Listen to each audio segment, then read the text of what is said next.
Today, I want to talk to you about joy.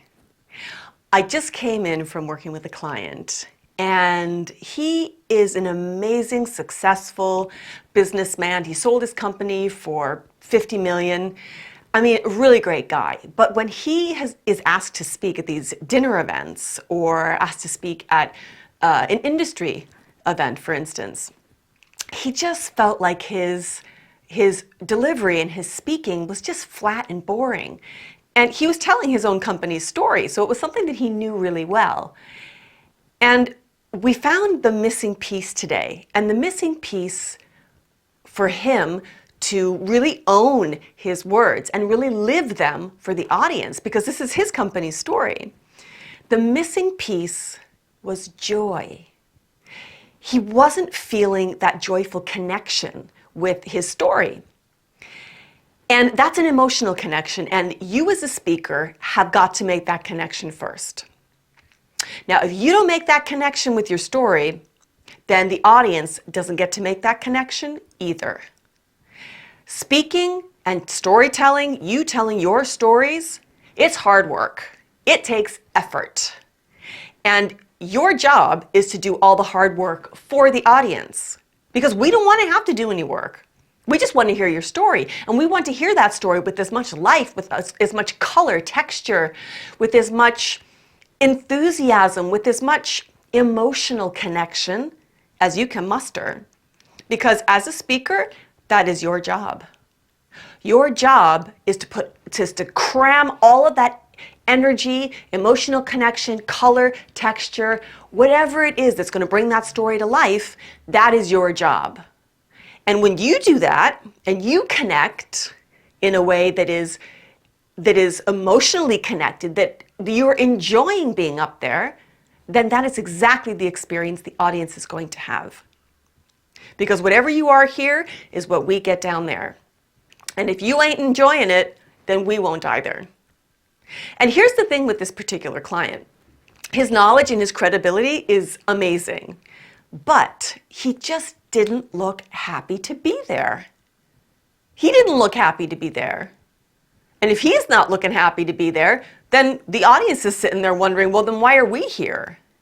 So here's the thing. Joy is hugely important. And I'm not talking like happy, clappy joy and, skipping on the stage.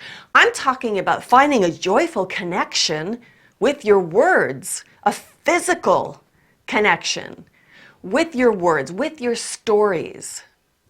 Because it is a great opportunity every time you are asked to give a presentation, to speak up at a meeting, to speak at an event, or you're asked to do the keynote speech at a dinner event.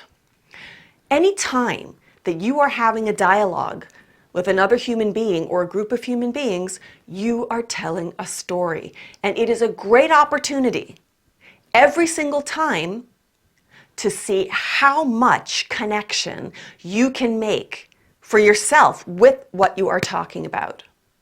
How much connection can you make? How much color can you get into that story? Or is it just information? Because if it's just information, sure, just do a slide deck and send that to us.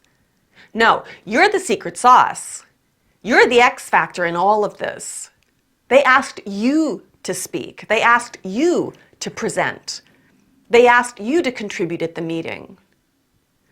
You are the one telling that story, whether it's an update at a meeting or whether you're giving the keynote speech about your experience at an event. It doesn't matter. Words are words. And words only come to life if you live them first. You have got to bring those words to life for us in a visceral, physical way.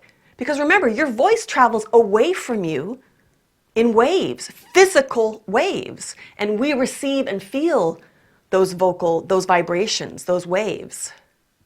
So it's a physical experience for your audience when they are seeing you, feeling you, and hearing you. It's like when you put your hand on a speaker. And when you're at a big gig and there's these boof, boof, boof, boof, there's a lot of, the bass is booming out. And you feel it here. You actually feel it in your body, the vibrations from the bass especially. Well, your voice is exactly the same. It travels away from you and resonates with us. I had a voice teacher once who explained it really well. She said, it's like two Stradivarius violins, and one is in this corner, and one violin is in this corner. And when you pluck the A string of this violin, the A string of this violin vibrates because it's the same frequency. The two violins are connected by vibration. It's the same thing with you and your audience. You are connected to us with vibration, by vibration. So the next time you have to give a presentation, the next time you've been asked to speak at an industry event, the next time you've been asked to give a keynote speech, or maybe you're speaking at a wedding, maybe you're the best woman or the best man or the mother of the bride, remember, find your joy first. And when you find that joyful connection with your words, and joy doesn't have to be happy, it can be emotional, it can be sadness, it can be excitement, it can be affirmation, it can be anything. But that's the secret sauce, because when you find your joy, we get to find our joy too listening to you.